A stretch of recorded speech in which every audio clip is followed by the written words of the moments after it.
better when it's like more smaller, just goes closer, warmer. Thanks to the organizer for inviting me. I'm going to tell you, give a talk on ethical dilemmas in scientific discovery, a little bit in how I see it as a practicing scientist. So to get started, the purpose of the talk is really just give you a broad overview of what are maybe some potential problems that I think we have right now. I don't think there are concrete solutions. I think we probably have solutions, but we don't know how to implement them, and that might be your job, right? Hopefully it's something that creates some talking and thinking. Just a little bit about me. I'm a PI at the Chemical Cognition Lab, University of Toronto, chemical engineering, also Vector Institute. We have a human-centered mission to empower engineers and scientists to tackle chemical problems using robotics and AI. Prior to that, I was working at Google DeepMind as a research scientist. This is the group in action as a GIF. And the type of stuff we do is kind of like molecules and AI. We care a lot about interpretability, specifically of scientific model problems, and very soon we'll also have a lab with robotic manipulators. So we really think about how do you automate a lot of the hard problems in doing experiments, which is often like manual labor. Some extra points of connection. One NGO that is close to my heart is Clubes de Ciencia, more than 10, 11 years. There's also SALA, it's an AI conference in Latin America that's happening next week in Quito. And there's a bunch of protein work that you're not going to see today. There's a UofT connections. So I have a first activity because I want to see what people think about this. Yeah, if somebody's taken any of my courses, you will probably be like, I know what this is. So what I want you to do is walk to somebody you don't know.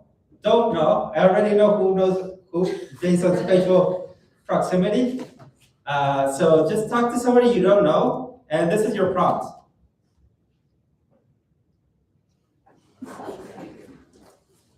So I'm going to give you 4 minutes. Talk to somebody you don't know. Typically, this means spatially. It's Sunday. Get up. You guys been sitting 2 hours. Talk to somebody you don't know. Okay, that's good.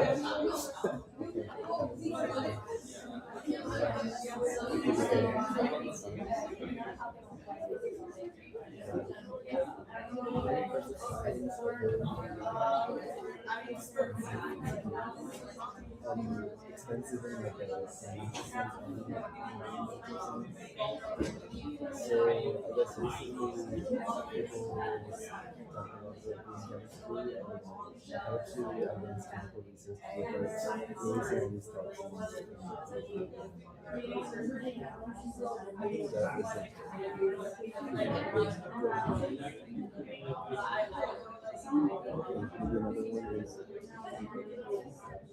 maybe another one is thinking about a lot of labs and how to make funding. So then all the really good research funders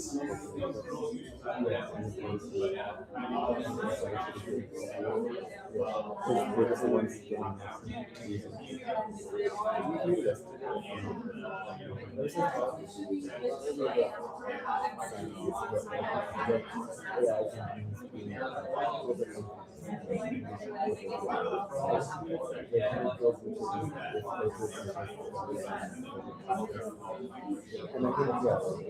true in science. The trend is going towards industry labs. In a way, I guess it already is, especially the people who are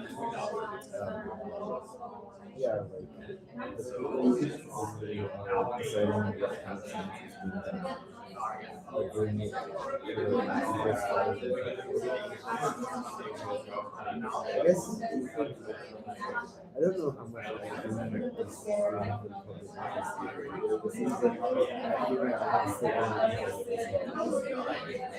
it is true that they are a little bit more regulated by the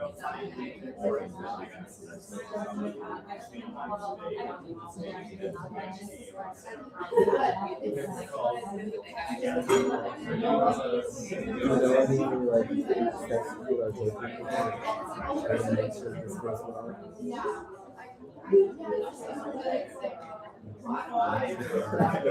That's great. Do you agree with that? Yeah. Do you think 1 minute left. yesterday was pretty, I liked Tina's Schneider's talk about integrity.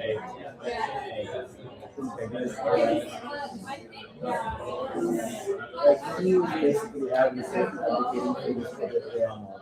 So instead of the ChatGPT, OpenAI and models, specifically some Swiss government found that if you work pretty good people. And he basically wanted to see if there's been choosing public interests as like organizations do this innovation. Pretty much what we were talking about. I think, I guess this the topic is pretty cool. I think AI makes it a lot easier to do these things. I heard of this thing with Okay, like we're gonna close up the discussion. I want to get a quick survey of what we talked about. So I'm just going to point in general directions and just talk about whatever you talked about. Try to just keep it concise, like less than a minute, because I want to get at least a few responses. What did you talk about in that direction? Well, we talked about like adoption in AI with the rise of AI and how it would impact like citations or like how we know who actually wrote some of the material that are in reports or like the scientific articles, and then we also talked about eugenics and that kind of being on the edge of like, I know some people find it immoral, they don't know true ethics, and it's like a discussion right now, so that's way different. Okay, so authorship, attribution, and sort of like genetics or genetic engineering, right? Okay, somebody in that direction. I could say with my friends, we discussed vulnerability and in particular how the research around ancient DNA is using data that is basically extracted from like First Nation population without their consent, or saying, hey, we can use your DNA to study if you're more likely to develop some disease, and then the researcher moves on to another university, and the research is never produced, but the data is collected. Yeah, that's a big problem, right? I think there's a connection here with genetic data. Genetic data is like so connected to people, so like obviously there's a lot of risks there, right? Anybody want to participate in this? So we actually just entered your room, but we were talking about this right outside as we were walking here. There was just an issue of sort of reliance on childcare and the intertwining of like child development and LLMs, and how you're not supposed to really use it if you're under a specific age, but there is usage regardless, and then the possibility of jailbreaks, and then children getting, I guess, involved in topics that might not be age appropriate for them, and then also the development of putting those systems in toys that are basically used, I guess, as a form of childcare and like helping children develop without, I guess, a lot of parental involvement as well. It's just like the overall sort of ethical dilemma of that and the implication it has on their development and like how it affects them as an adult. So I think that's like a really interesting point, because it kind of points at one of the problems of like, we just don't know everything, and these things affect lives, right? And so how do you control, how do you like make decisions when you don't know things, right? Okay, we got like. Can I ask? Yes. So something else that I think is very interesting when it comes to AI and ethics specifically, with AI, everything is black and white. There is no gray area. Versus in real life, we give people grace, right? AI doesn't have any grace. You are already here, you're either here or you're either there. There is no ambiguity. There's like everything is just like so cutthroat. I think that is the whole point of ethics, when you have empathy and give people some room to wiggle. and I feel like AI doesn't have that. Yeah, so you're talking about like sort of like the human part, right? How do you capture the ambiguity sometimes or nuance that is needed? Okay. The dilemmas I'm going to talk to you about, and these are the ones I think about because I do like chemistry stuff. Interpretability.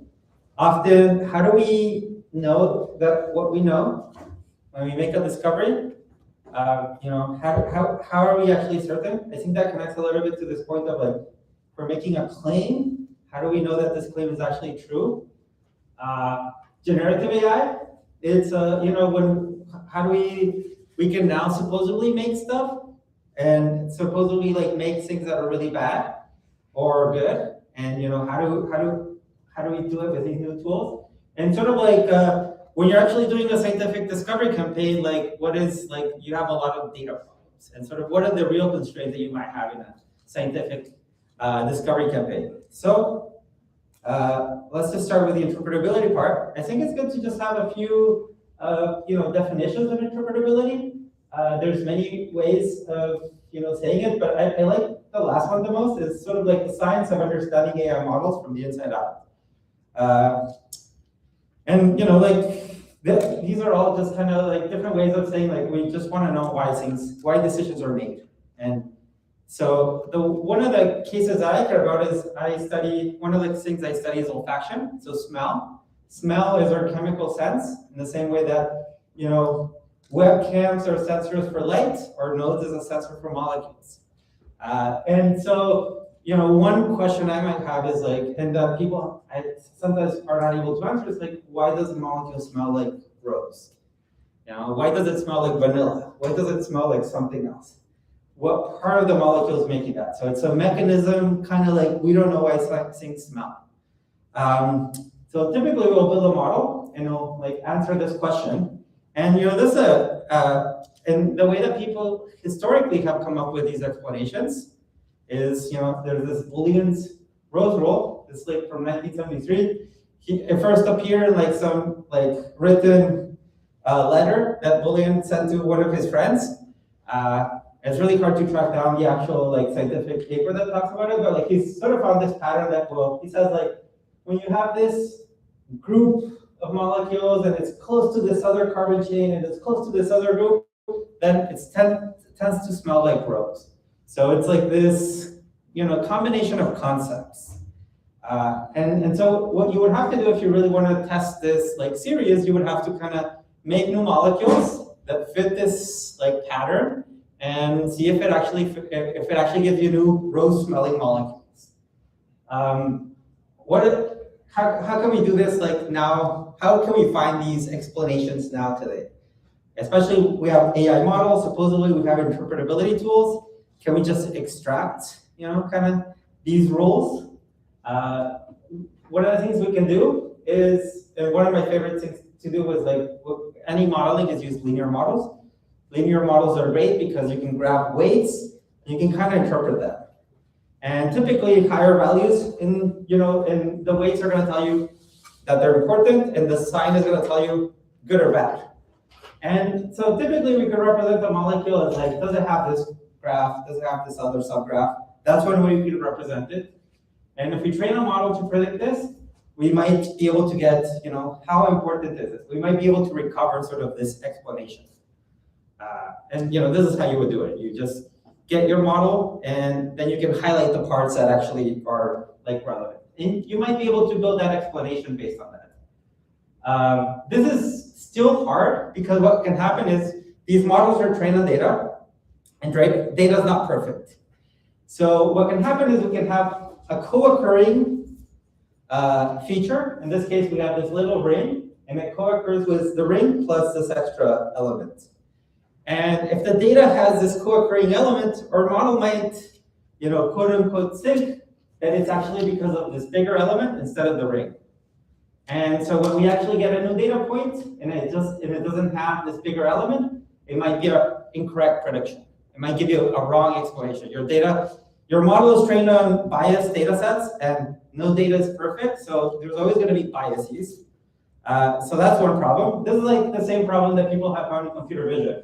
where you have a classifier that can sort of predict, you know, that like this dog was a wolf. And basically the main, if you use some interpretability tools, turns out that the model was taking into account basically the snow to think it was a wolf. This is a spurious correlation.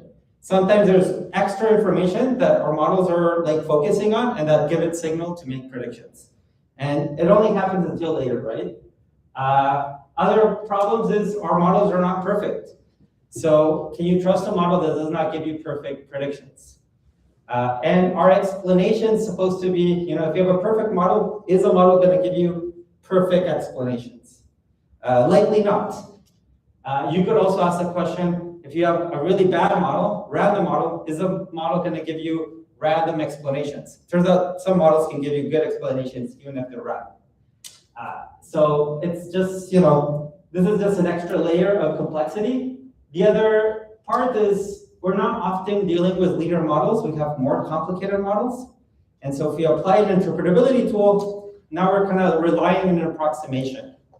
And so now you have another problem that even your tools are kind of imperfect. So, you know, in general, there's just like a lot of problems, right? Imperfect models, imperfect techniques, imperfect data. And ultimately, we're trying to venture into the unknown. And so it's like, how do you, you know, that's like the question that we want to solve is like, how do we make predictions into the unknown? So that's just to give you a snapshot of some of the problems. Like in general, my like bell pepper spicy take would be that kind of interpretability sounds nice. Like it's always nice to say that something is interpretable. In general, it's imperfect. But I think you really have to rigorously test if your interpretability is doing what you think it is doing. Because not often it's doing what you're doing for all these reasons. So in general, I think we just need to spend more time, if you're using interpretability, like thinking about it. Is it useful? Sometimes it's not useful. Like people hate heat maps. If I give a heat map of a molecule to an experimental person, like they don't really care. But it sounds good to have like the interpretability part on a paper. So often there's a lot more work in making things actually interpretable. On generative AI, so one thing that we can do in molecule space is we can create new molecules. We can train models to convert a molecule into a continuous vector and decode it back. So this gives us the same molecule. This is work that I published with other co-authors, with other authors in 2018. Probably the first generative AI algorithm for chemistry. It's a very short autoencoder. And some of the things you can do with this is like, it gives you a local geometry. So if I put a molecule like ibuprofen and I look around it, you're gonna find molecules that kind of look like ibuprofen. So it gives you kind of things that are kind of similar. Just having this capacity gives you a lot of things implicitly. So for example, maybe I don't have ibuprofen in my house, right? Like my head hurts and I'm like, I need ibuprofen. But I might have another chemical in my house, isobutylbenzene, right? And you're like, how do I get from this molecule to this other molecule? If you're a chemist, you might be able to do sort of chemical synthesis to sort of get ibuprofen when you don't have it, right? So one thing you can do is you can put these two molecules in this space. You can say like, how do I move from one space to the other? How do I move, how do I create a path? Because everything is kind of local, you can kind of find small changes that arrive to that molecule. So this is what it looks like. I start here with this molecule when I get to ibuprofen, and then I can sample small molecules that are small changes from that initial molecule. And based on that, you could kind of imagine you could do like a step-by-step synthesis plan. And the other thing is now we have like also capacity to optimize things. We represent molecules. We have some geometry, and we can say like, how can I make a molecule more soluble, more drug-like? And so we can add some extra stuff to our models to make it just, make it more useful. And so, one example from the field is like this paper that came out in 2019. It's a really, really great work. People use deep learning to sort of find new molecules that can bind to a target. And in this case, this target is related to fibrosis and other diseases.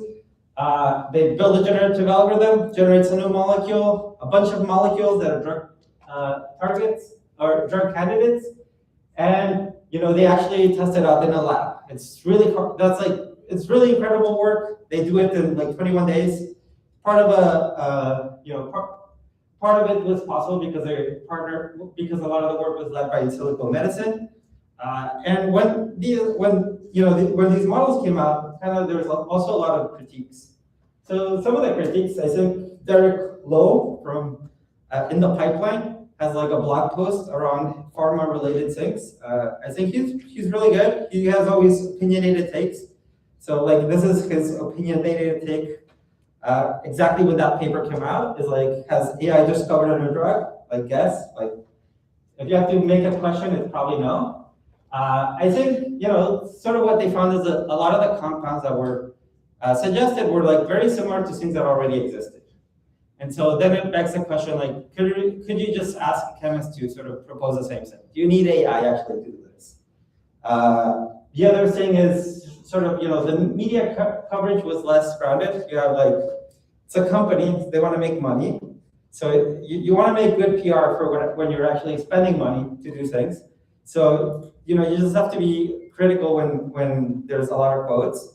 And, one of the things is like they discovered a drug candidate, but like actually checking out if it's actually something druggable, you have to go through a like multi-year process. So the real challenges was not really so much come up with a new molecule, it's like, can you make it cure across human trials?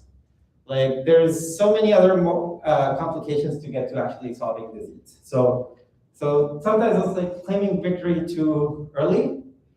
Even then, it's like more rigorous than the majority of work that has been put out. People just do stuff with computers and say that we solved this when like it hasn't been solved yet. Another example, like the flip side on optimizing molecules, you could also imagine optimizing them to do like quote unquote bad stuff. Let's optimize them for toxicity or as a bioweapon, right? If you can solve a disease, can we like kind of create a disease, right? So based on that, there was like this paper that came out also a few years ago, dual use of AI-powered drug discovery. Basically what they said is like, look, using these same algorithms, we can generate molecules that are way more toxic. So what they did is they found generated 40,000 molecules that were optimized to just be more toxic than a nerve agent called DX. And so they're like, and a lot of the people that publish this work also have like work in companies or consulting firms or started ones right after this. And so there's this idea of like, oh no, now AI can kind of make bioweapons. This is a little bit the coverage you'll see. If you just put AI bioweapons, chemical generative models, you'll find like a bunch. Like Radiolab called it 40,000 recipes of murder. I love Radiolab, but I just think the title is a little bit sensational. Like you'll have these kind of images of like biological stuff with like numbers, right? Often it's kind of making you think that things are more real than just something that's inside our computer. And there's a lot of money to be made in terms of security. So like there's, this is a big thing now. There's also like critiques about it. This is a think tank, but there's also like a lot of scientific critiques on the approach of can AI actually make molecules that are lethal. In general, it seems like some of the sort of critiques have been sort of that AI design toxicity is kind of trivial. We already had good AI models before, machine learning models. You can always generate molecules before. You don't need generative AI to do it. We already have a lot of lethal molecules in the world. Ebola is extremely lethal. If you get it, it's like mortality rate is like 50%. And often the problem is not so much coming up with the idea, but actually making the molecule. And so at least what they were thinking is like we're at least 2027, at least one more year before you have autonomous AI design. But like the real thing is like, physical AI, physical abilities is really like often the bottleneck. Can somebody actually make these molecules? And we also have very like high quality scientists that can make molecules. So like if you really wanted to make molecules, if you really wanted to make bioweapons, you can pay a lot of money to maybe some scientists, right? I don't know if they would say yes or no, right? Money does weird things to people. So, and especially now with LLMs and tool calling, like, there's also studies on, well, can an LLM sort of come up with a plan to synthesize a molecule? Often we already know how to synthesize all these molecules. It's, we have these tools. So often the bottleneck is not so much, can we make this molecule? It's really like, can you like physically make it? We often know how to make these things. So if you train somebody or if you hire somebody, they will be able to come up with it. And even then coming up with it is like really hard. When you're making molecules, like that can be an entire PhD. You can make molecules, but you can have really bad yield. And so then your entire PhD is kind of, how do you optimize the yield of your process so you can actually make like, kilos of whatever, substance you want. So I guess like what I would say like with generative AI for like chemical scientific discovery, like some of the issues are sometimes illusions of discovery. Sometimes things are not tested exactly or comparatively. There's often real problems, but often the real problems are not necessarily in design space. We don't need more ideas, we need to make them. Like that's often what happens. And sometimes media coverage tends to be like lazy or sensational. It's just like, that's just, I don't know how do you solve that. But I had a message here, but I don't know where it went. And so just to give you an example of, kind of what are the real world constraints in a discovery campaign might be. So some of the work I've done is, predicting smell. And what we build is what we call the digital representation of smell. So it's in the same way that we have a digital representation for color, red, green, and blue, 3 numbers, we have 63 numbers to represent smell. We published this 3 years ago in Science, and we built an AI model, and it gives us this representation, and it can tell you, predicts certain things about molecules. It only predicts a single molecule, not a mixture, but we have work now for that. And the common story and what we found is you get higher numbers. So AI numbers give us higher numbers on a computer. That sounds great, but we also wanted to see like, okay, is this actually useful? So we also went out to test and discover new real molecules. So we were like, if I like a lot of cucumbers and spicy stuff, so I was like, can we find a molecule that smells spicy and cucumber? So what we did is like, given target labels, can we actually predict molecules that are not found in literature? Molecules that nobody supposedly has smelled before, and get people to smell it. We partnered with Bonell Research Center with Joel Mainland. They have an incredible golden statue of a nose. You can put your hand inside. The nostril's really big. And so we got into this task of trying to predict new molecules.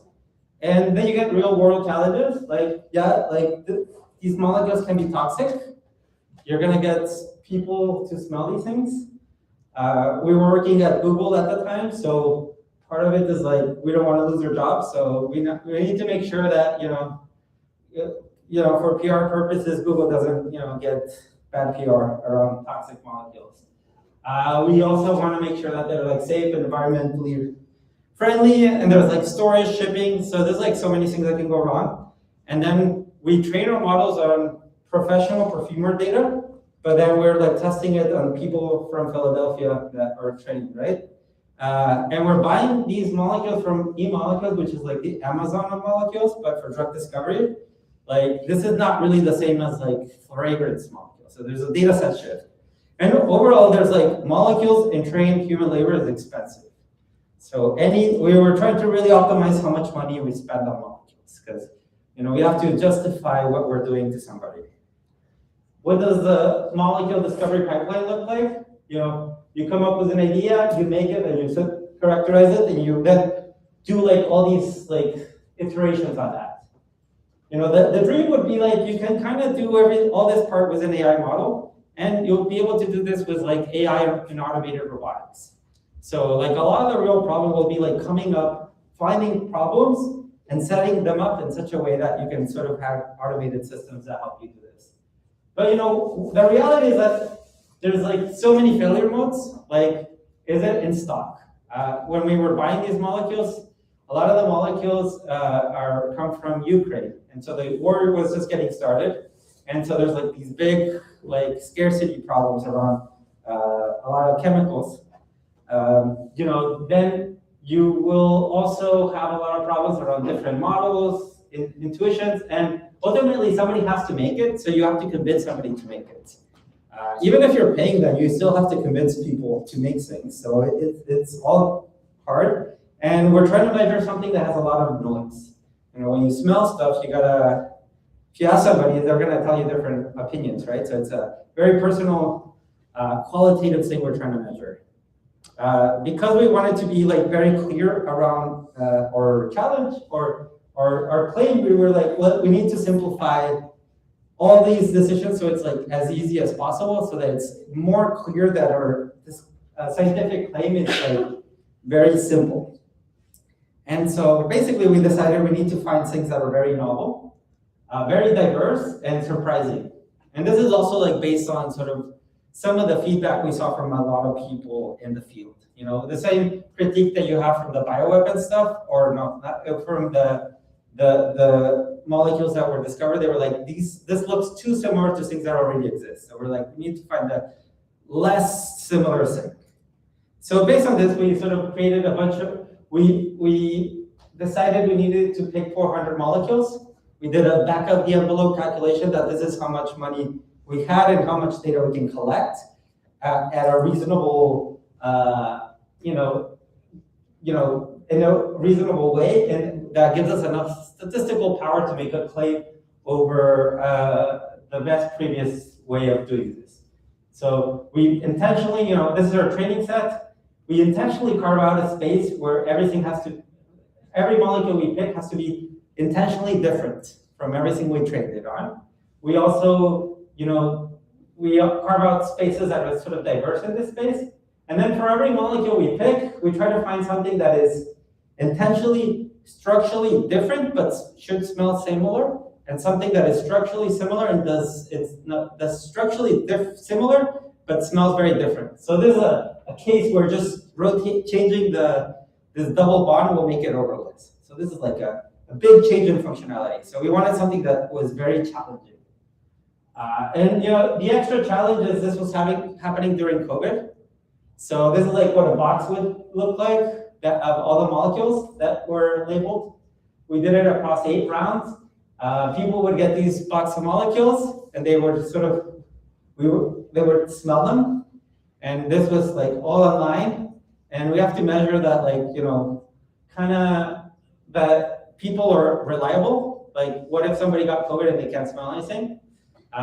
So we started with I can't remember how many, but it was more than 20, a panel of more than 20, we ended up with 16 at the end. Based on reliability, so we try to be diverse, but it's Philadelphia. So, and our data is already trained only on 2 perfumers from the US, so like there's already like a cultural bias around how things are described.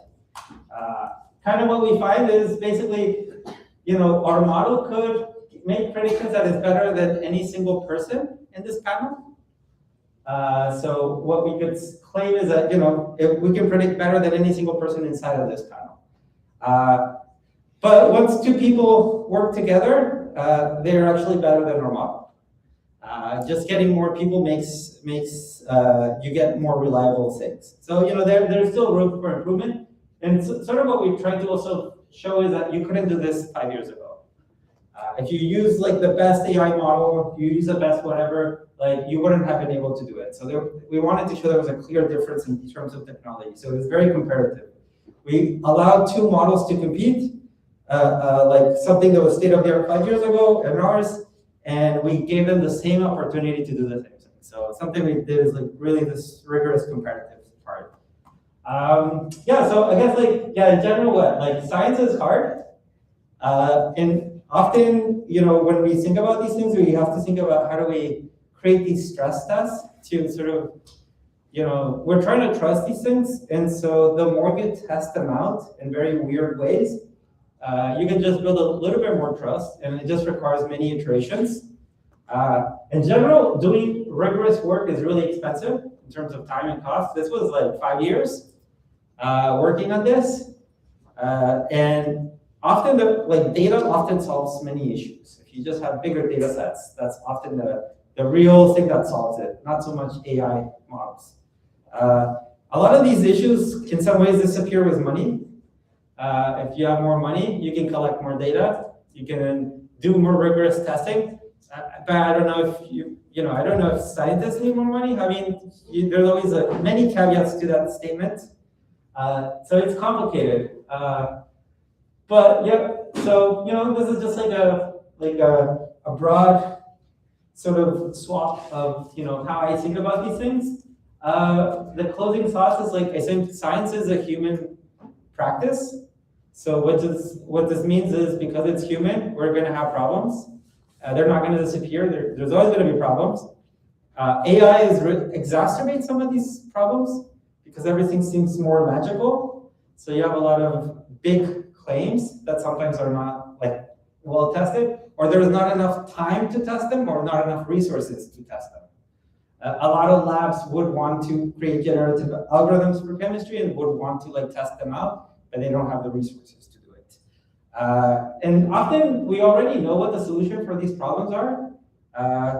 There's probably not a way to solve it, perfect way to solve it, but I think you have a lot of the problems you find in data replication and sort of reproducibility.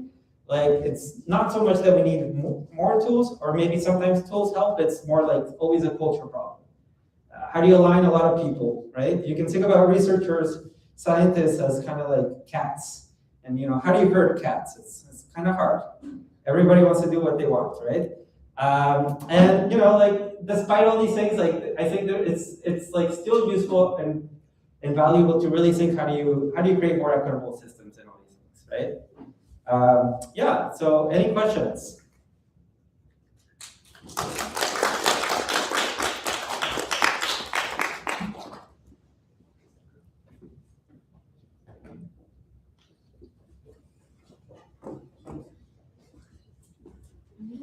Some of the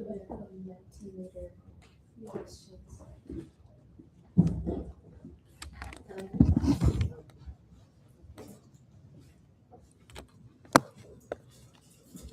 Good morning or afternoon. Thanks for your presentation. I think you've done a lot of really excellent work for the scientific community. And so I really appreciate the dedication that you and your team have provided, be it through Google or under your own expressions of science in your continuing education since your bachelor's degree. I actually just wanted to bring up a point that when you asked about having this chat amongst ourselves, what was something that was an ethics debate that's ongoing. The point that I thought of was the discrepancy, the gap that's continuing to grow wealth-wise between a lot of populations on this planet. Right now we're seeing such a huge shift in the world order, and there are individuals who will never be able to tap into their research creativity because of the lack of funds that they might have to be able to go to university or to be able to continue their education. So I really appreciate that you added that as a final point. Something I wanted to ask about, though, I'm not a chemist, but in terms of chemistry, how did you find data how did you clean your data? How did you screen your data, clean your data? What's your data sourcing process look like? I mean, yeah, when you're working with with the aims of publishing something, then you basically have to find data that's already been published, so in a research journal, and you can use it. Or then you have to ask permission. So this data set, olfactory data sets, for example, there's public data sets, you can web scrape them. But kind of what we did is we talked to the owners of the data sets, and after like a year, we got their approval to get the data. And so it was basically, it took like, I don't know, 3 months to clean the data, where you basically go over all the rows, looking at the language, how do you convert this into an AI problem? It was 5,000 molecules, so basically 5,000 rows was textual descriptions, and so like making sure the text is useful.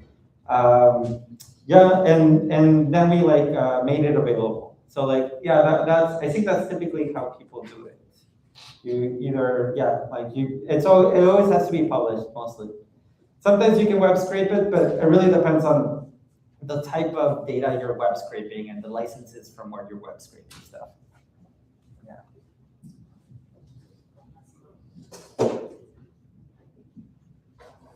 Very interesting talk. Thank you so much for sharing. That's actually very interesting to me as well.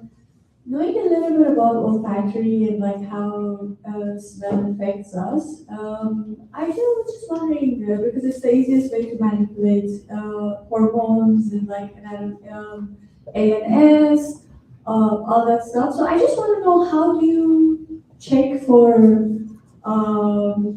like the unknown before like starting your research, like actually like giving it to people, and like also how is your consent progress when you start like to like do they know what they're signing up for? Is it like something that's talked about in your consent process? Yeah, so yeah, there was 2 questions, right? One is so the question, one of the questions is around. So the first question was like, how do you check for the unknown? Like how of this is going to affect this person, their nervous system, their endocrine system before you actually give it to them, and then do they know what they're signing up for? So I'll answer first the second question and then the first one. So do they know what they're signing up for? Yes, I mean, I think that depends on the type of claim you're trying to make. Like if you're doing a psychological study where you're trying to like be careful about biases, you might not reveal everything. But typically what you do is you will have a contract that should cover you, and that, you know, that should be ethical. Like as long as you're like not like torturing people in a bad way, like then it should be, you know, like I think there are ways of doing these things. In our case, like everybody knew what they were signing up for. Olfactory molecules are pretty safe in general because you know, gasoline is toxic, but you can smell it, and if you smell it a few times, it's not too bad. It's different if you're smelling it every day, you know. But that's not what we're asking people to do. And so we worked with a toxicologist consultant to sort of sign off on all the molecules we were proposing, because we were getting new molecules. So we did a lot of research on that. Like we already knew that it wasn't going to be a real problem. The dosage is ultimately the problem, like how much of a dosage is. The gasoline example is one of those. Yeah, so you know, in olfaction, it's not much of a problem. If something's going to be like a nerve agent, there's always clear signs for that. You wouldn't find it on a shelf being sold online. It would be different if you're making the molecules, like new molecules that are not on any website in the world, right? That might be different. And how do you venture into the unknown? I guess like, yeah, I mean, ultimately you have to just see what everybody else has done before, and you're just like slowly moving around that, right? And you just try to take small steps, right? And make sure that you're kind of like validating yourself when you're moving across these steps. So you're kind of like, you know, and that's why you get like a toxicology consultant. You think about all the other considerations you need to have and try to account it in the best way possible, right? I think that would be my response. Thank you. Okay, that's all the time that we have because we were running a little late. Thank you. That was an amazing talk. And thank you for your questions. Actually, I took a course with Professor last year, and it was really awesome. Same with some people in the audience. And so it's awesome to have him back. I guess now we'll move on to our next talk, which is a workshop from Naz. She's going to be talking about venture capitals and from pitch to partnership. What does that look like? Okay, awesome. Thank you so much.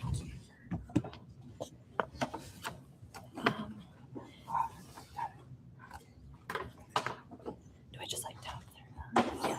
Oh, it's on a different tab. Right there. Okay. Do you want to talk about this? Can everyone hear me? Okay. We'll do a clip-on mic for you. Okay, yeah, maybe we'll do that. Yeah.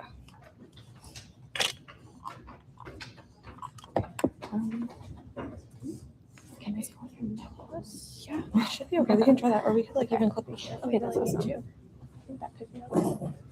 That's fine.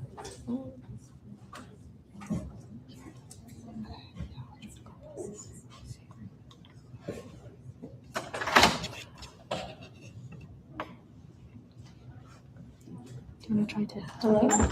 Is that okay? Can everyone hear me? Okay, cool. Awesome. Hey everyone, thanks so much for coming out. I hear there's been crazy TTC problems, so really appreciate that you guys are here today. I just wanted to get a sense of who's in the room. So is anyone here an aspiring founder or is currently building a company? Raise your hand. Okay. Yeah. More hands are coming up. You should be proud. If you're looking to build a company, like raise that hand. That's awesome. Is anyone in finance or looking to potentially be a VC or explore a little bit more about what it looks like to be an investor? Okay, a couple more hands. Okay, we've got a good mix. Well, awesome. It's really, really good to meet you guys. My name is Naz, and I'm an investor at Drive Capital. We'll get into what Drive is, but really, I went to Queen's University. I know I wish I went to UofT. And I found venture in my freshman year of school. I didn't want to be a banker and figured there had to be something else out there for me. And so, looked into this world of venture capital and realized it was really cool. I ended up interning at my first deep tech fund in New York in my first year. And when you're 18 in New York or SF, your whole world changes and you realize that's kind of what you want to do for the rest of your life. And so ended up working at a couple of different funds throughout my time at school. And then landed at this emerging fund in Toronto, helped them basically deploy out hundreds of millions of dollars over 5 years. And then just about a year ago was tapped on the shoulder to build out Drive's presence in Canada. And so Drive is actually an American fund. I'm our one Canadian investor, and Drive is the largest fund in the US outside of the coast. So we have 2.2 billion in AUM, and we've been investing for over a decade from really everything pre-seed to pre-IPO. We're investors in Coho, we're investors in Duolingo, we're investors in some of the biggest companies out there. Our biggest belief is that the next great company will be built outside of the Valley. It'll be somewhere in Canada, somewhere in the middle of the US, and that's what we call the driveway. And so our focus is basically finding amazing companies across North America that are not in the Bay Area or in New York. And so I'm leading out our strategy across Canada, which is super cool. But enough about me. I definitely want to spend a little bit more time talking about what venture capital really is. And so, before we really dig into what VC is in particular, I think it's really important to kind of discuss what are the funding options for your business that you can explore. If you're looking to build a company, I know there are a few folks out there, or maybe if you're potentially thinking of investing your own capital. And so I'm sure all of us have kind of heard this term bootstrapping before. That's basically when you are funding your company through your own personal capital or the revenue that you're generating in your business. Unfortunately, we all don't have $1 million to kind of invest in our own company, so this might not always be the most viable option, which is why people will consider potential other funding options. But this basically allows you to not give away any part of your company, which is pretty sweet. You get to keep it all. That basically means that you have no dilution. Obviously, it's the fastest time to cash in the bank. You basically e-transfer yourself, which is pretty sweet. And so that can really help to get you off the ground and running, but obviously there's constraints to that. And so, if you need a little bit of money, sometimes people will consider, okay, let me ask my friends, let me ask my family, let me see how I can get a little bit of capital without having to go the VC route. And so, your friends and family can really believe in you, they know who you are, and so they're probably more likely to be like, yeah, here's maybe $20,000 or $10,000 for your business. And then there's also angel investors out there that, are also willing to give a little bit of capital, and that's also lower time in terms of cash to bank. But the thing is, you will give up a little bit of a portion of your company to that. And then there's the grants and loans route. So maybe you want money, but you don't want to dilute your company. So you can kind of go this route of potentially getting free money from the government. Canada does have a lot of options here, especially if you're building something scientific, or they can help kind of cover costs for hires, which is really nice. So you wouldn't have to give up any portion of your business, but there's only so much that's available. Or, you can go the loans route, obviously take some money from the bank, but you would have to pay that back, but at least you wouldn't be diluting your business. And then there's venture capital. So maybe you would come and talk to somebody like me, and I'd be like, okay, I really think you're cool. I like what you're building. Here's $1 million, but give me 10% of your company. So we take the most amount of dilution, but we add the highest value. Like, we're here to support you. We're here to help you grow your business. But of course, it's slowest time to cash in the bank. I unfortunately don't know everyone in the room here. I would love to get to know everybody, but I would want to understand, okay, why is your business going to be one that's successful? And so that's what venture capital and other startup funding options are. And so I'm not going to go through this whole slide. Feel free to take a picture if you want, but I think this is a really good diagram of, along the stages of venture capital, what you might expect in terms of fundraising, what you might expect in terms of where investors will come in, and also maybe where you're at, right? Like, if you're really just an idea on a napkin, you're kind of considering, then it would be a little bit of a smaller check size. But as you start to get a little bit more revenue, early users, you kind of get to move up and along, and everyone's looking for that exit, that growth. So feel free to take a picture, and happy to answer any questions on this later as well. But it's definitely a solid graphic that kind of gives a good understanding. Okay, cool. So let's talk a little bit about what the nitty-gritty of VC really looks like. So if you're building a company, you have to ask yourself, are you ready to get married? That's really what venture capital looks like. Like, it's a long-term partnership. It takes time for companies to get from that early stage all the way on that side to that growth and IPO. And sometimes that can look like a 7 to 10 year relationship. And so you want to make sure that you like the investor that you're going to be getting married to. And the goal as well is, like, we as investors want to invest in you over multiple rounds of your business. Drive is really cool because my goal is to find you super early days, probably where you guys are at in the room, and support you until you're on the NASDAQ. So we invest in you over that period of time, but you have to be ready to work with me for 10 years. So that's kind of what you're getting into if you're looking to seek venture capital. And then also, we take that big chunk of your company, we're on your board, and we only win if you guys win. So we're here to really support you and to really get you to that successful stage. And again, I wish I had millions of dollars to invest, but it's actually not my money when we're investing in you guys. It's institutional capital. So we as VCs have to go and find money from other people to invest in you guys. And that can be deployed over 3 to 4 years for every fund. So, we have a couple companies that we invest in, but our belief is really, most of the businesses that we invest in are going to fail. Like, it's unfortunate, but maybe out of 10, 1 might be successful. And so we're always looking for what we call the home run. And that's what the Babe Ruth effect is. Like, we're basically swinging, understanding that, in that 3 to 4 years, maybe one company might be that really, really big one that ends up taking the cake. And so we kind of optimize for that upside, not really safety. Like, we're not looking for those safe bets. Like, early venture capital is really, really risky business. And we understand that most likely a lot of our businesses are going to fail. And so to kind of put some math behind it, I think a lot of folks are technical in the room, so I figured I could do that. Let's say Drive raises a $500 million fund. We might invest in 25 companies over that period.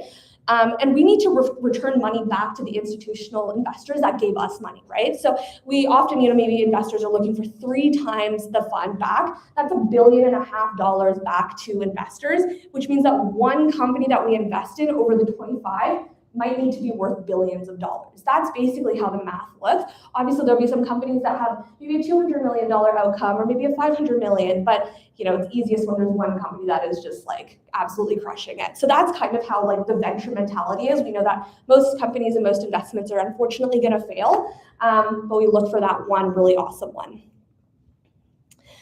And so you might be thinking, okay, this is like a lot of pressure, right? Like if you're an investor or if you're a founder and you're looking for potential money, you might be thinking, okay, maybe I don't want to take venture capital dollars. Like maybe I really don't want to, be in it for the long run with these people. And that's totally fine. I think you just have to ask yourself, like, are you building a Honda Civic or are you building a rocket ship? right? If you're building a rocket ship, you have that high growth that's required for VC. You want that exit, right? Either an IPO or an acquisition. And you are going to lose a chunk of your company as you receive more investors over time. And so you might be sitting here and being like, okay, maybe I just want a Honda Civic. And that's totally fine. There's a lot of Honda Civics on the road, right? There's only so many rocket ships that are out there that are super successful. And so this is where I want you guys to really think, okay, is venture the right choice for me? Do I want to build a company that can grow extremely, extremely fast in really massive markets and aim for that large exit? Well, then congrats, you're building a rocket ship.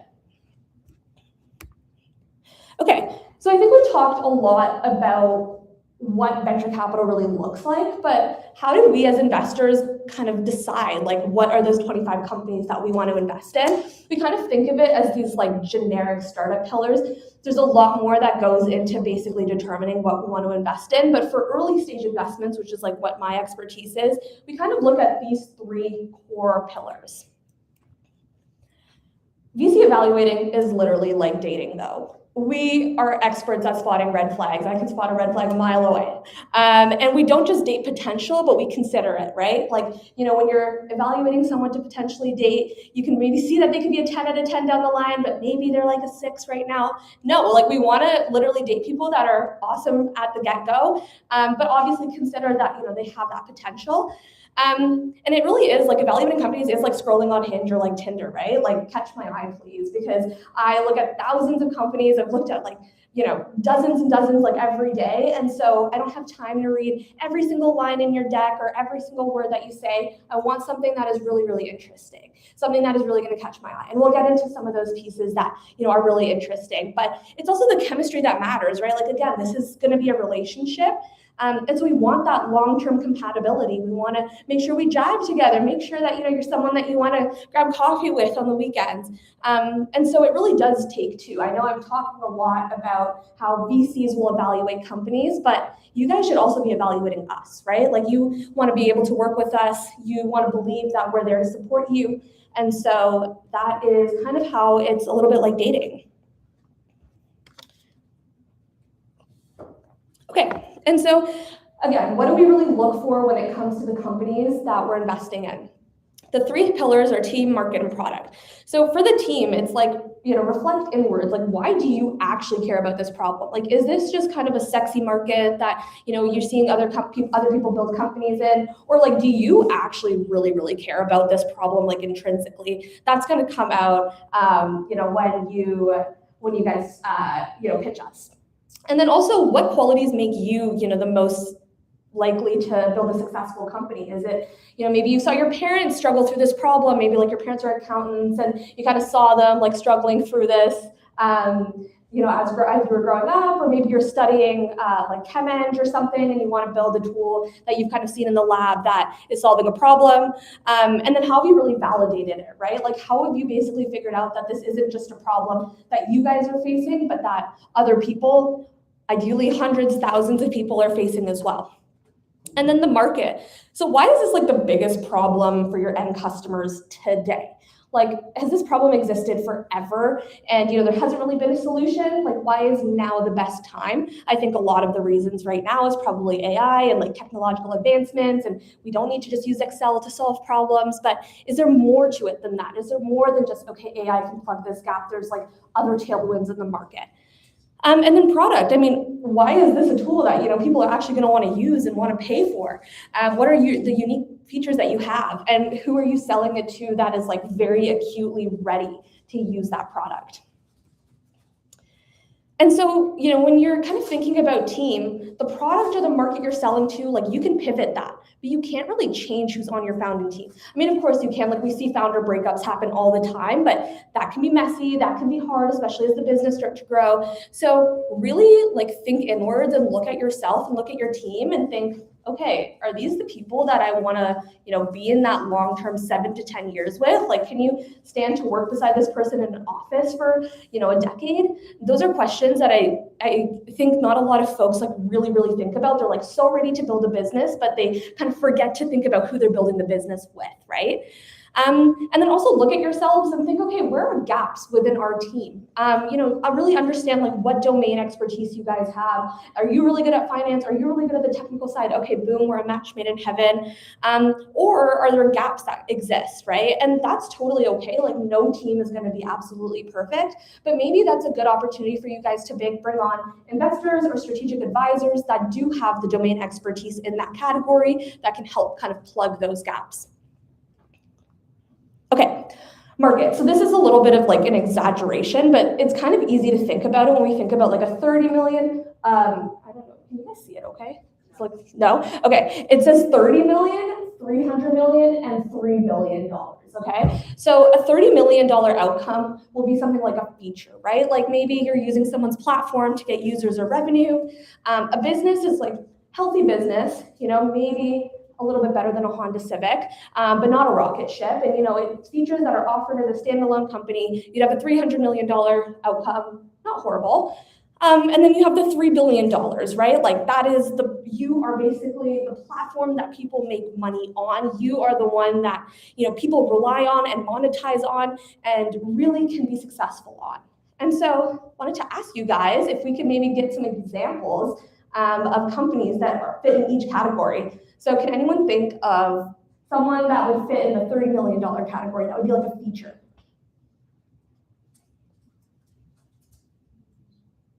I think there's a company called Social Blade that does like analytics for like YouTube and other social media kind of, but it's like very based on Right, like you're relying on YouTube or other social media channels for revenue. That's totally a good one. One more? Apps for Shopify? Yes, exactly. Apps that like live on the Shopify store that rely on Shopify to make money. Okay, that's really good. How about like a healthy business? $300 million business. Duolingo's a great one. Solid business, sits there, but can people really make money off of it? Not necessarily. Now, Duolingo's a really healthy business. Maybe it's not $300 million. They have a lot of revenue, but that would technically fit in like that category. Okay, how about platform? I think this one's fairly easy. Stripe, for sure, totally. Google, totally. Yeah, lovable. Okay, awesome. You guys got it. Super solid. Here's a couple of the examples that I gave. My favorite feature one is Bitmoji. Like it's literally like the stupidest tool of all time, but somehow they've kind of made it slightly successful. I don't really know how. But they are like 1,000% reliant on Snapchat. Like, are they really solving a super big problem? Like, is anyone, going to kill themselves if they don't have an avatar on social media? Not really, but I mean, they've kind of done something and they're a pretty stable Honda Civic business, I guess. Giphy, Grammarly, Social Blade, or whatever that one was called. Exactly, all businesses there, or all features there. And then in business, like Calm, like the meditation app, I think they have a really good foothold in the mental health market. They do a lot there, but is anyone ever going to make money off of them? Maybe in the future, like maybe if they're able to help therapists monetize, they have that opportunity, but they're not doing that today. And then you've got like the behemoth platforms, right? Like people are monetizing on TikTok, people are using Shopify, Roblox, Stripe. Like these are businesses where your mindset should be towards building companies that are like that, right? Like if we got rid of TikTok today, like the world would end. Probably, right? Like we would all freak out and crash out. So we want to build businesses where like if you're taking away these tools, like it's creating a global crash out. That's the goal.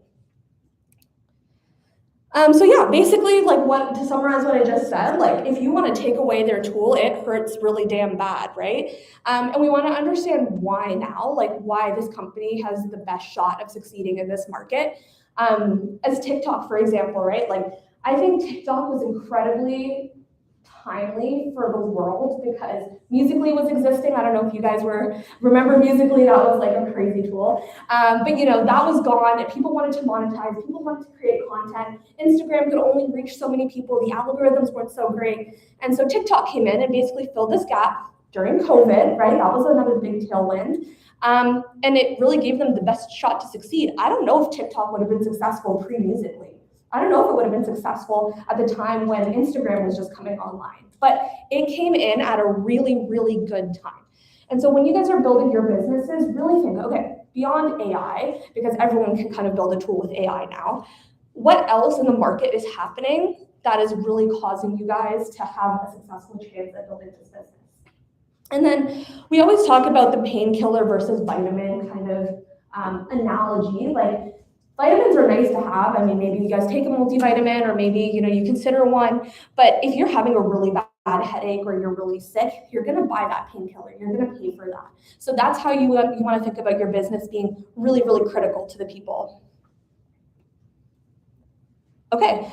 And so product, I mean, I think the best products are really ones where people pull the product into their lives, right? Like, it's not one that you have to go and you have to go door to door and you have to sell them on it. It's like, no, I literally want this so bad, right? And do users complain when it breaks? Like, are people's workflows like actually dependent on that tool? And I want you guys to think, like, what are some of the products that you guys have used where you're like telling your friends, like, you need to try this?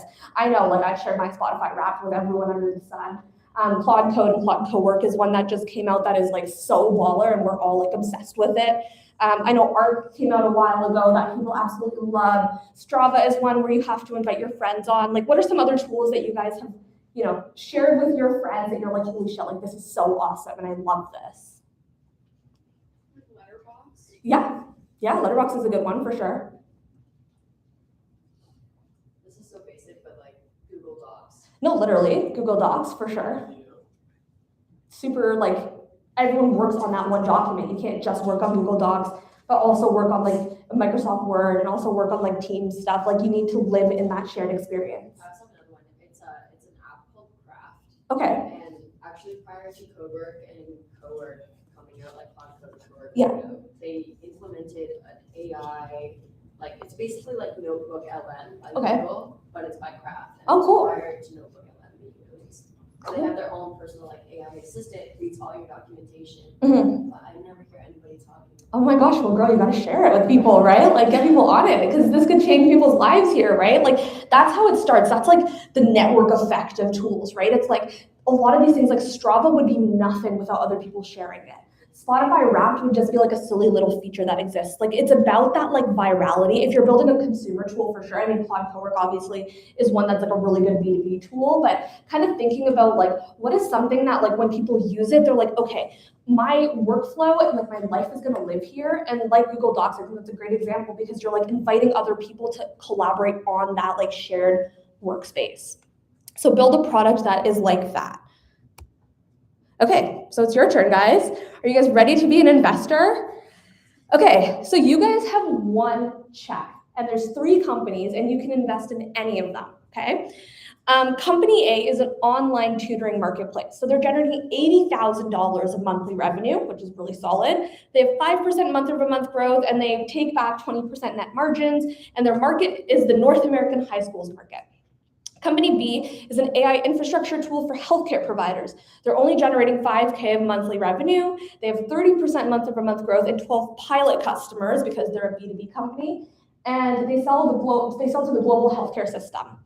And then Company C is a social productivity app. They have 200,000 users with 40% weekly retention, but they're not monetizing yet. So they're basically not generating any revenue. They just have a ton of users on the platform. They're growing 25% month over month, and their market is consumers all over the world under the age of 35. I think most people are sitting beside people, so take a few minutes to just like discuss and see which company you would invest in, and then we'll debrief in a few minutes.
Okay, we'll take one more minute.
Okay, how are we feeling? Was that hard? Was that kind of like difficult, or was like, would you feel like there was an obvious answer?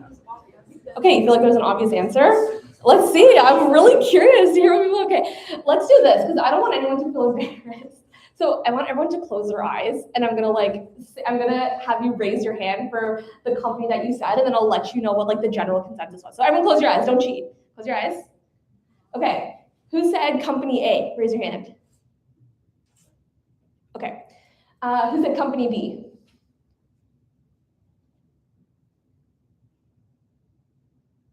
Okay, and who said company C?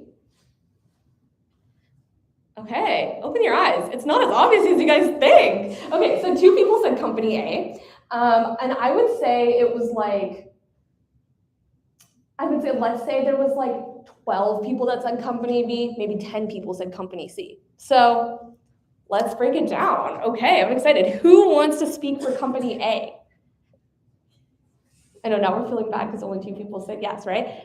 Yeah, I can. let's do it. I was deciding between A and C. Sure. But because C hasn't monetized yet, and even though it has month-to-month growth and a lot of users in the base, I thought, like from what I've seen, a lot of users leave when some monetization starts happening, even if this is like a painkiller. They would rather choose an alternative painkiller that is free. So I thought that was a big factor for me when choosing A, because it's already monetized. People know that they have to spend money if they're going to be on this platform. And the market could expand from North America to the whole world, even Asia, because Asian people are very into like tutoring systems. And once like English doesn't become a problem to them, and they have like interfaces implemented for various countries, like it would definitely grow. So I just thought it would be a more stable option. Definitely. And I guess better than other options. No, that is such a smart answer, because when you do think about like the vitamin versus painkiller, like realistically, company A, it's like, dude, we can't fail. Like I think most people here are people of color, like we cannot fail, right? Like we have parents to satisfy. And I don't know who was a victim of Kumon growing up. I know I was. I say victim because that was like a traumatic time and we won't spend a lot of time talking about it. But you know, it was something that definitely was a very healthy business. Like Kumon did really well, I think, right? Like they're all over.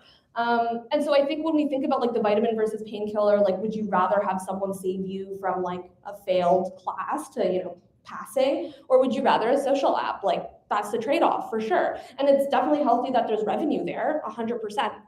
We'll get into like some of the thoughts beyond that, but that's a really good kind of mindset. For company B, what did people think? So my reasoning is that it's growing like crazy. 30% of month over month means that it's solid. It's a business to business in a highly regulated setup. And from my personal experience, it means that if you get approved by the government, federal, local, whatever it is, you basically have no competitors. So So I would put my money on company B. Yeah, I think 12 pilot customers is like crazy good signal for an early healthcare company, right? Like they're selling to healthcare institutions. It's like, how long does it take to see a doctor, like let alone sell to them? Like, holy crap, that's like a pain in the ass. So the fact that, they're growing 30% month over month shows a lot of progress, even if they are only generating 5K MRR.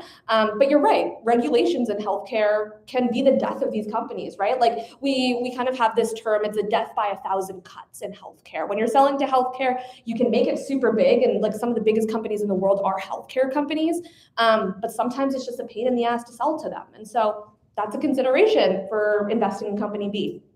Yeah. Yeah, I want to add on to that because like they have very high switching costs for like healthcare industry. So when you already got hooked into something, like you become the de facto platform for them. But like for like other tool, like it's very easy for users to like, okay, I see a new tool, let's me like go there and like Totally. try a new thing. So when we see like retention at like 40% weekly, I don't think that's going to be good enough because if there's something similar in the market, then people will switch. But like for the company, be it like great like big barrier for entry for the newcomer if they want to break in, because like like doctor and people like in that industry, they don't want to switch to one they already like. Totally. Yeah, you guys should take my job at this point. You guys are so good. No, literally the things that you guys are saying is like actually mind blowing, because this is all of the stuff that like when we look at these companies, like we talk about in partnership meetings, right? Like this is like actual real thoughts that we have when we're like discussing on when to invest millions of dollars. So you guys are right on it. Let's hear about company C. I'm so excited to hear thoughts on this one. I actually had a difficult time choosing between company B and company C. Sure. I see that the points of remainder are super valid, and also having 12 pilot customers, global healthcare is very difficult to attain. Yeah. But with company C, I don't know where you pulled these numbers, but correct me if I'm wrong, this is how Duolingo started. With these exact numbers. Yeah. And that's what I remember. And they started with no monetization. Yeah. And now they're monetized. Yeah. And they do very well as a social productivity app. Totally. Productivity is a language skill, but it's still based in socialism, having your friends and all of that. And I think that I was also looking at like this weekly retention. 40%, yes, it is a sharp cut, but their user base will continue to socialize the product. Yeah. And if they have good marketing team, if the app is sticky, then it doesn't really matter that customers will drop off. Fair. Because there will always be new customers that adopt. And also with that additional check, you can plug more features that increase the stickiness of the application and thereby increase the weekly retention. Totally. And monetization doesn't just have to be like, hey, pay me to the consumer, right? Like we don't pay for TikTok. We don't pay for Instagram. There's so many tools out there that are consumer tools that aren't necessarily ones that like we as a consumer have to pay. So that doesn't necessarily mean that would like take a hit on the weekly retention. And it is still early days. I mean, yes, 200,000 users is like exactly like early Duolingo, early tooling in this space, but weekly retention is dropping, but it doesn't necessarily mean that's going to be like a biomarker of the success of this business. Go ahead. And I also look at, I was also between company B and C, but I also look at the network effect of a social platform, especially a free social platform, that there's no, barriers to entry. And the company that immediately sprung to mind, which isn't necessarily social productivity, but Substack, which is also like they have kind of just like a individual subscription service. Like I was a super early adopter of Substack. Cool. It is like my absolute favorite app, and it's great to kind of see it grow in the way that it has. So I definitely think that kind of those network effects can't be underestimated for sure. And that goes back to like one of the slides where it's like, what is a tool that you're like sharing with your friends all the time, right? Like there is that potential with the marketing, with the branding, all of those things. If this is like a very sexy app, then there's a lot of potential to improve those weekly retention numbers. You guys are really good. So like the way I kind of think about company A is I would say company A is kind of like a Honda Civic. They do have the potential to go global, and we've been wrong before. Like Kumon was crazy successful and it wasn't even SaaS. So like for this to be something online and something digital, like this This business could turn into a rocket ship, but at the time being, it's probably not venture scale. They're a very healthy business with 80K of MRR, doing well, but not growing that fast. And so that kind of brings up some concerns about ultimately how big they can kind of get and how fast they can grow and how painful this problem really, really is. Company B is high risk because of the point that the gentleman over there mentioned, right? Like it's in an industry that is often slow to adopt. Yes, there's high switching costs, but there's also high switching costs off of the tools that they already use. Healthcare providers use this tool called Epic. It's not Epic, bro. Like they've literally had this tool for like decades and it is so fugly. And yet they still use it because it's just like expensive and they're like slow to change. But there's like massive upside in the healthcare market. Like it is absolutely huge. And there's really, really good signals, right? Like 30% month over month for a healthcare company, very solid. They have the pilot customers. And so this is probably the company that I would invest in. I also love healthcare. And so, yeah, I would choose company B and I think Drive probably would as well. But company C has that power law potential, right? Like they have the ability to be a super, super big company. Obviously there's a bit of monetization risk, but with the network effects, with, all of the marketing and the branding, this could be a highly successful company. And this is a business that I think a lot of investors would invest in, right? Like maybe they're a consumer tool investor. Maybe they have this ability to take these companies that are, like a consumer tool and bring them to the next level. And I think that's where we would see a lot more strategic investors. Drive would potentially invest in this company because we did do Duolingo and we do other consumer tools, but I know we love healthcare, and so that's probably why we would go with company B. But company C is still a really good choice. Like there's basically no wrong answer. All businesses are good businesses. It's just a matter of like your risk appetite, your ability to support these businesses as investors, and the type of outcome you're looking for and the risk that you're willing to take. That's it. I think that went by so fast. I know. I had so much fun with you guys. That was like really good. And you guys are actually all so smart. So please don't hesitate to reach out for any questions. My email's there. I put that there because like I want you guys to hit me up anytime. I'm here to support. And if you're building something cool, let me know. I'm always here to kind of give advice or take a look or potentially be an investor. And yeah, I'll open the floor to some questions. Go ahead. Thank you for your time. It was really energizing. I think it's really cool to see like someone like young in the space and like sharing it with others. Sure.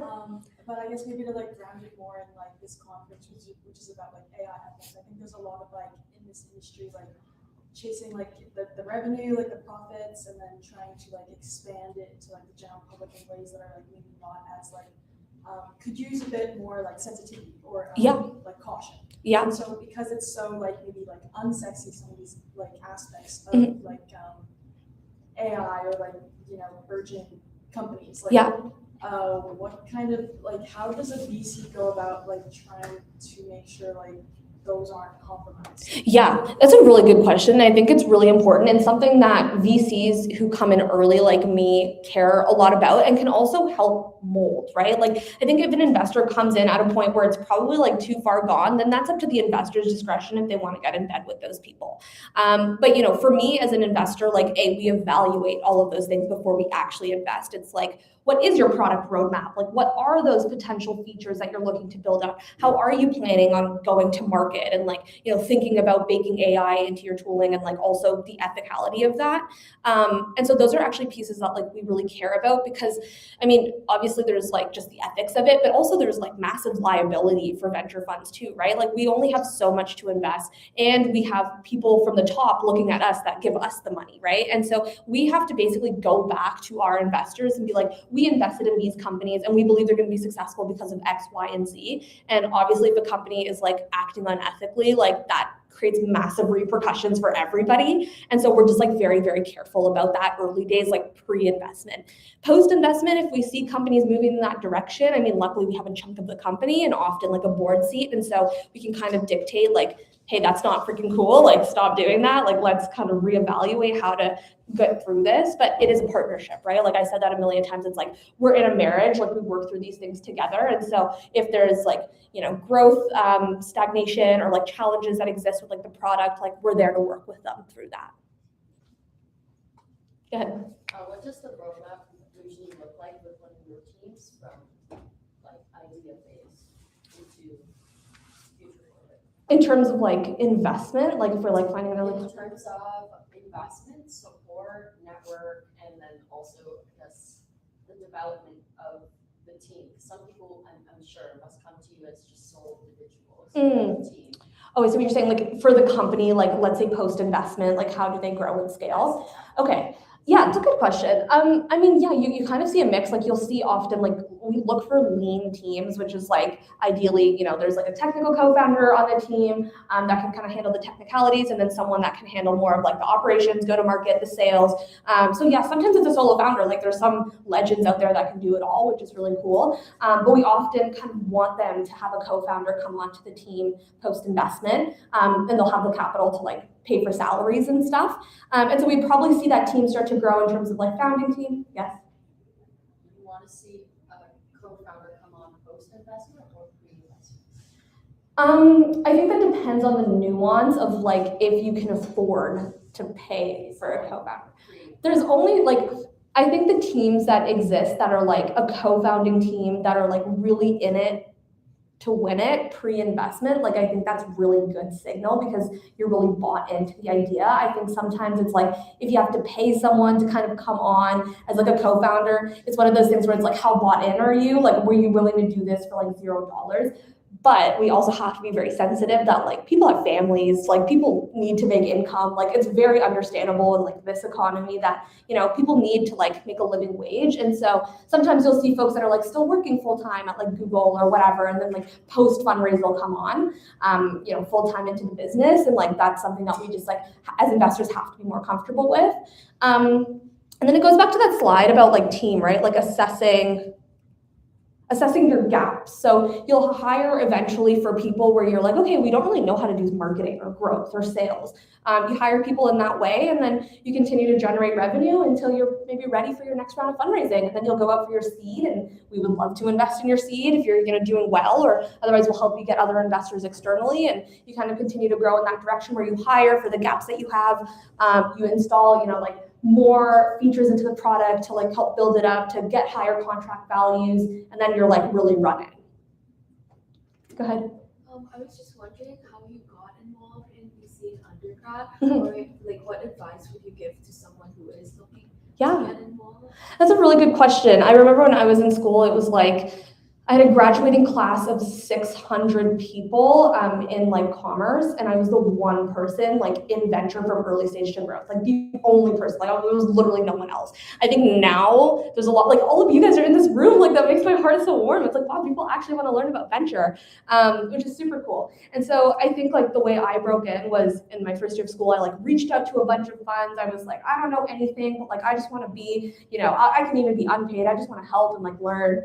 And so I think that like networking is a really big part of that. Like you showing up here and like doing this on the weekend, like that is all amazing qualities. And you guys are all also so smart at this already. Like you have that like sharp kind of insight. And so, talk to other investors, talk to people aspiring in the space, and see if you can support them. Like I think a big thing that investors look for is domain expertise in research. Like I am not a technical person. And so, sometimes when I'm evaluating really technical companies, I have no idea what the hell I'm doing. And so sometimes we'll rely on, students to help us learn a little bit more about certain industries that maybe they're more of an expert in. And so see how you can add value to investors and like, just try to have those conversations, try to, share deals with them, support them, just be in the community, host things for people. And I think, opportunities will like start to come your way for sure. Go ahead.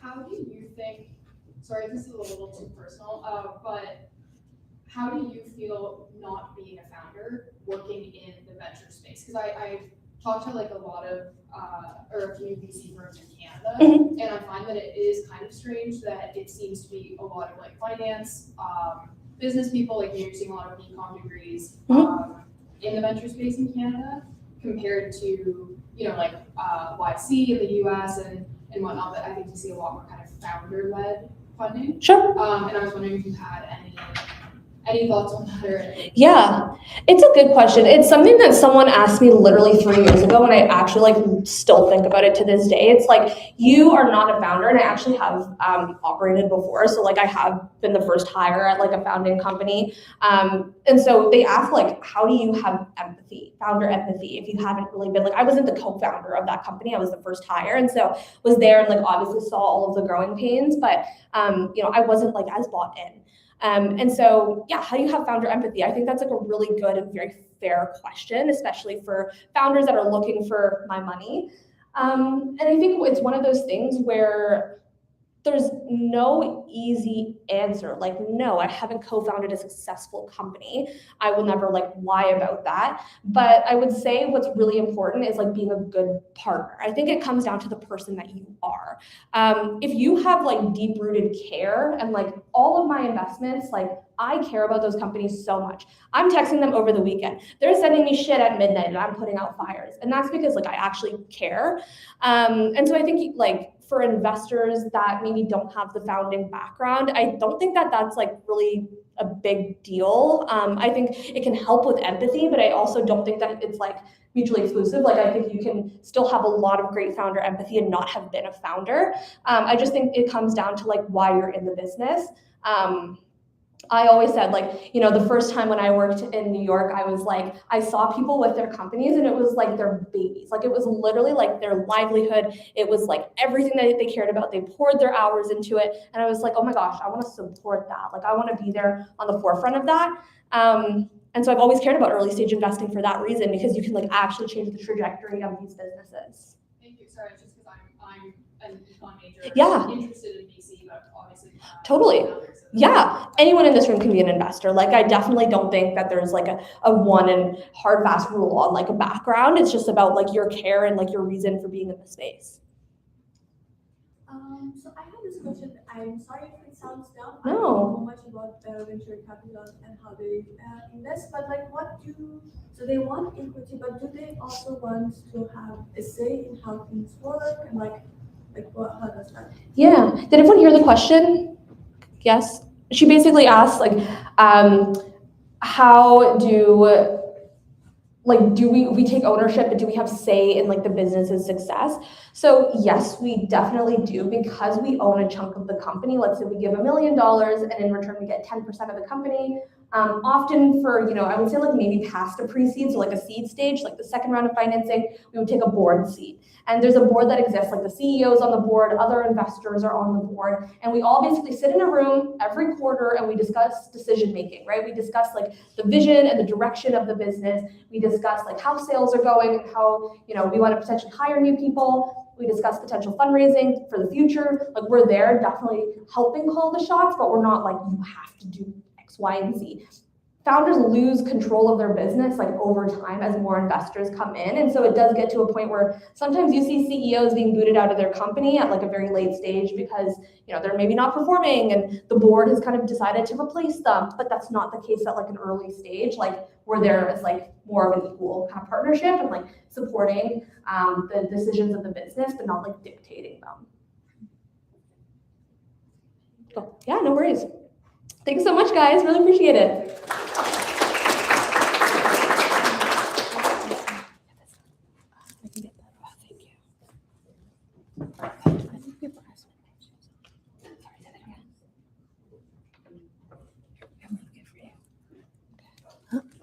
Okay, thank you. Cool.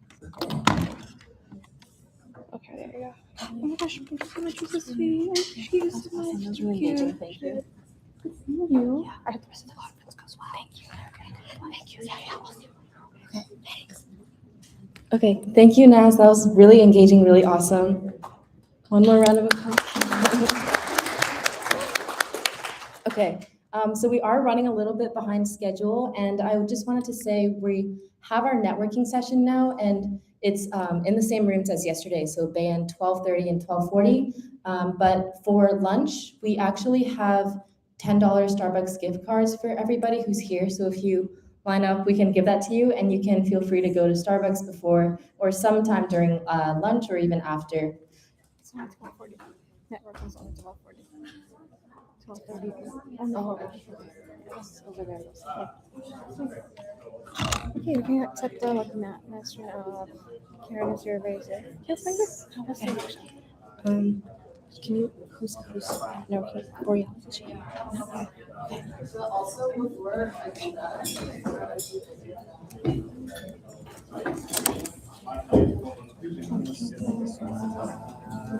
Okay, so I said there's honestly, yeah, we're gonna be 45 minutes late. 50 minutes late, so we just like 50 minutes earlier. Okay. Can you help me write people's names down as they come? Yeah, I'll just type to Yeah. You'll give, I'll take a photo. Okay. Just let me answer her. Yep.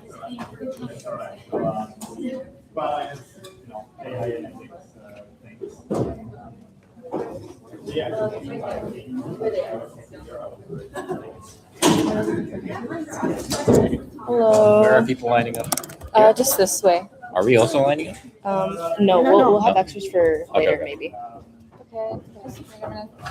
We're just gonna check that you were registered very quick. We'll line up from this way. Okay. Here you go. Lawrence. I got it. No worries. Okay. And your name is Kelsey. I got that. Don't worry. You ready to one? Or? Yeah. Unless you wanna. I can write it then. Okay. Avery Thompson. I can write it if you want. Okay, it got switched somewhere. Avery Thompson. I know that would be okay. Your name is Amora. Sherry Wang. Oh, yes, Can I grab Alexia? Who?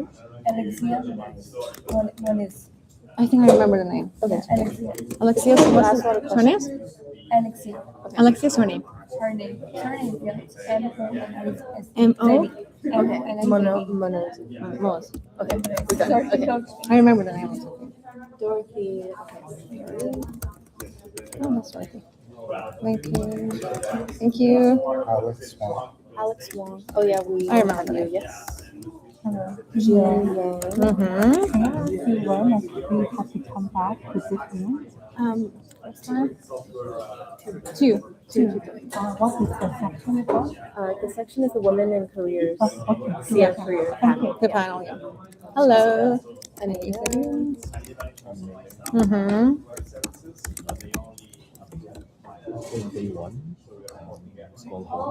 What's that? What's her name? Guan Huang. Do you right? H-U-A-N. Oh, okay, I remember that. Thank you. Mm-hmm. Was he really here? Oh, you want to give Jada one? No, that's okay. I think we only have two. Oh, actually, there's a bunch of extra. Yeah, that's why. Hello. What's your name? Oh, you feel. Are you gonna? Yeah, we'll just check. What's your name? We just want to check that like people were registered, so we have like the amounts. Sometimes people just randomly come in to get me. Yeah. Summer? Check one.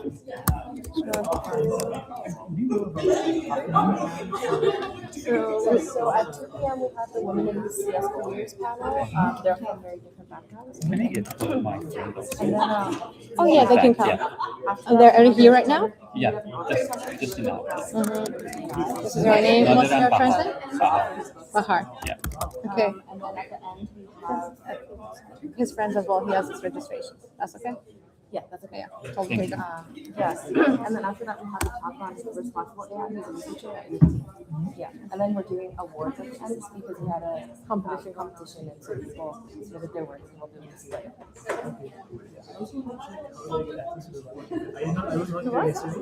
Oh, Wi-Fi. So I can show you. I'm gonna go eat lunch. Yes. Do you like in 12:30, right? You have food. Or do you don't want to eat that food? Oh, okay. That's okay. Okay. Oh, no. What time? can take your time and then come back at 2. And then which room? It'll be in here. If you're able to take photos from the networking room, that would be nice. But only if you can. Okay, I'm just gonna go pick up my food. Okay. You can use for entry. Thank you so much. Yeah, thank you so much for coming. Okay, that's not too bad. Yeah. Okay. Okay. We're good. We're good. We're good. Okay, let's take all these back. Maybe we can do another afternoon draw or something. I'll have that, this, Yeah. and I'll just put these in here. Yes, and then, oh my god, I'm so excited for the powerful one, actually. Yeah, me too. Actually, she's the one running the network. Okay, She recruited me. I speak with her today. Yeah, it's really worth it. And we're running this AI thinkers events. Like every month, there's this gathering of people sitting in families, Google, Fire, Shopify. That's great. I saw you. Yeah. Oh, my gosh. Yeah, It was like Yes. That was cool. 5 minutes. It's so good. Yeah, it's hard. You just do it. What? No, it was the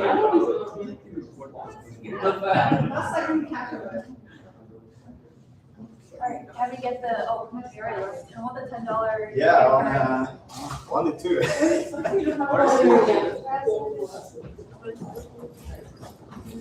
Hello. Hello. Yeah, yeah. By the way, where is the closest Starbucks? There used to be one Just in college, but then college, they took, but since you're Oh, okay. also, I think you're a network. I can speak our networking guest. We can get you. Oh, okay. I can get you the guest room. Yes, sir.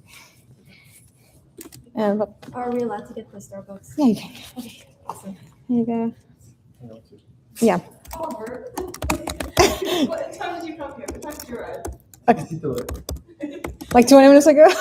There's something wrong with the TTC today. Oh my God! Everyone has been having. Where? Like which station had it? I just want. From where? Police station. Okay. Okay, that's what I mean. You just say that and people believe you, huh? Oh wait, seriously. May I also get one? Yeah.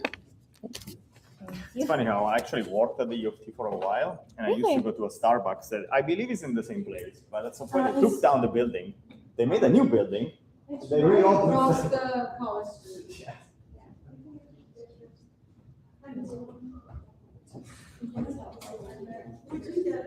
Well, I could. Yeah, that's fine. It's still a 500. Yeah, so how about you guys feel? What's so good?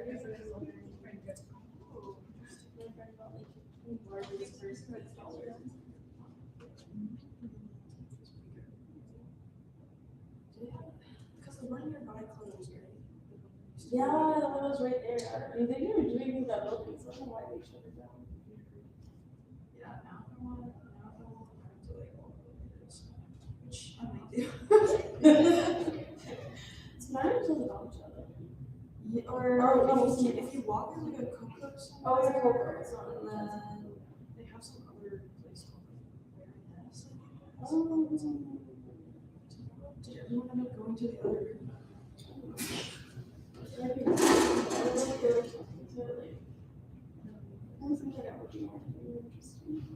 Someone just emailed being like, did you remove me from the networking thing? Like, I wanted you removed, and I was like, okay. Like, he literally wrote, well, it wasn't me, it's Joe, it was like, looking after this, but he literally like, he was going to be, like, he's not, he's like, hello again, I asked why you'd be removed from the conference, we're sure.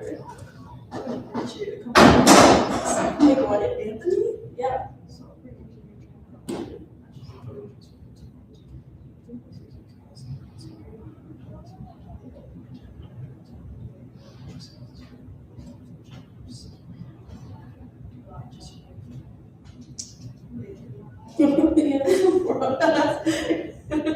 Is Bro here? I'm today.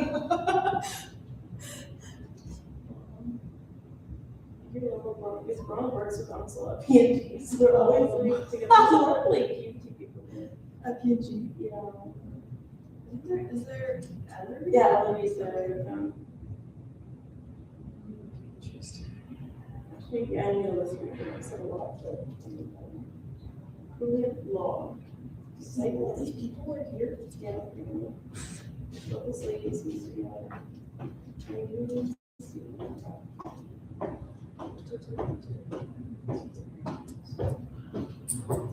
feel like I just kind of don't have anything to say. That's been that's the issue with not working. I just don't. Like, just give me a job, bro. I know. Like, what if I like to hear? Like, I don't know.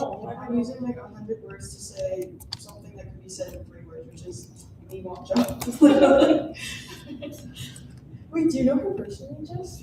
Naz? Yeah. I met her at that like VC dinner that.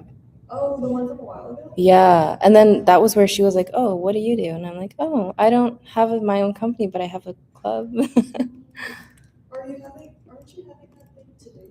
I am, but that's not with her. It's with a different thing. I'm not. They just keep inviting me and then I don't say no. They want you. It's hard to say no because it's like, what if something happens, you know? Like, a drive capital? no. It's not a VC. It's a like a recruiter. No, I feel like they use different terms. See, I don't know anything about it. It's like a recruitment event for founders. It's like a YC but Canadian, and they're looking for people to start stuff. There's like a couple of different things that I've seen. Yeah. There's like an X36 thing that happens. Something like that. Oh yeah. I feel like it's a good connection. I feel like I don't want to like start the company, but if someone there wants to start a company and wants me to help them with the research, I feel like that's the only opportunity I would get involved in, because I don't want to go through found a company. You and Daphne? Yeah. I can be LLM safety researcher for. Get going.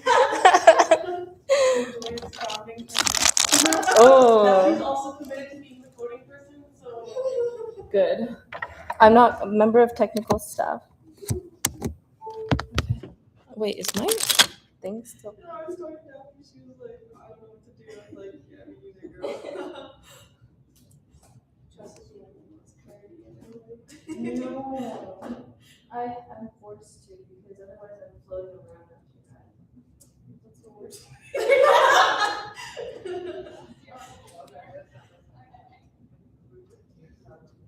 Have you guys had lunch yet? Or no, you have? Not yet. Okay. There's food here. Oh, there is? For us. There's tahini and the 12. How much does these cost for you to like? We got like their platter, like the catering platters. So we got 2 of like the $110 platters. Is there like a student discount too? Oh well. I guess I don't know if we're like plainly students here for the catering. We have the. It actually feels really good to be able to just like spend anything. Like, we just bought like so much like Starbucks gift cards without worrying about like the money, which is nice. Yeah. I'll buy anything. I'm thinking if we have extra leftover, what are we doing with it? Because I don't want to just like leave it to waste.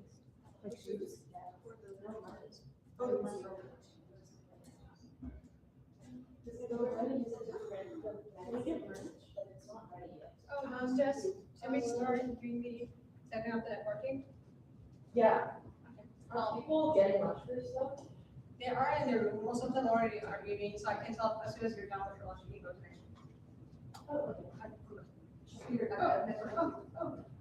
Jude's lab. Wait, Jude's lab and someone else also. Directed from Jude, Kong persuaded, and we took photos. Go grab some. That's so cute. Oh, nice. Awesome. You know, like your They tag you added them there? I don't think they tagged you, it just came out. I think the way I was actually yeah. As soon as I feel like I show people like No, they can do it there.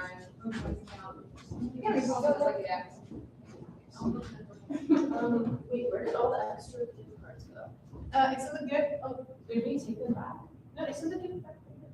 Oh, right, oh my gosh. And I get some people ask them to come back. Oh, Yeah.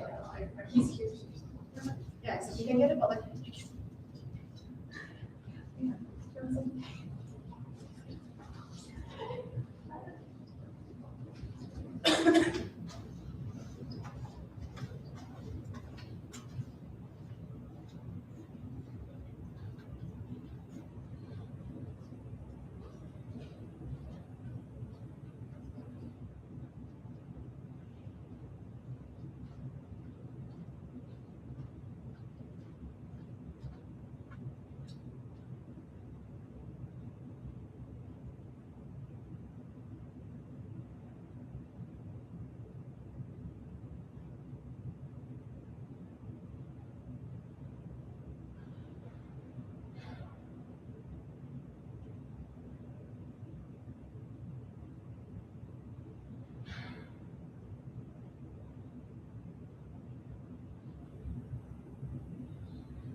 Hey, let's do this.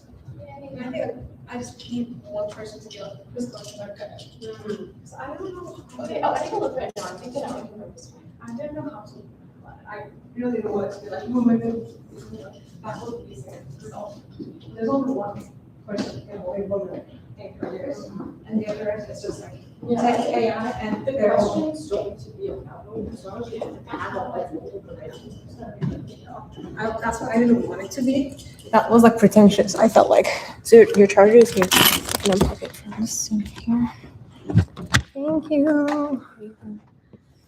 Today feels smooth. Today's too. it feels better. This morning, we pivoted very well. I think everything. I was even thinking, should we do the panel in the other room again? Mm. We don't need slides. If Pablo doesn't need, we just move the whole event to the other room. We'll see. Like when they come, we can ask. We have slides. And Rama, we don't know. Is Rama after Paulo? Yes. Okay.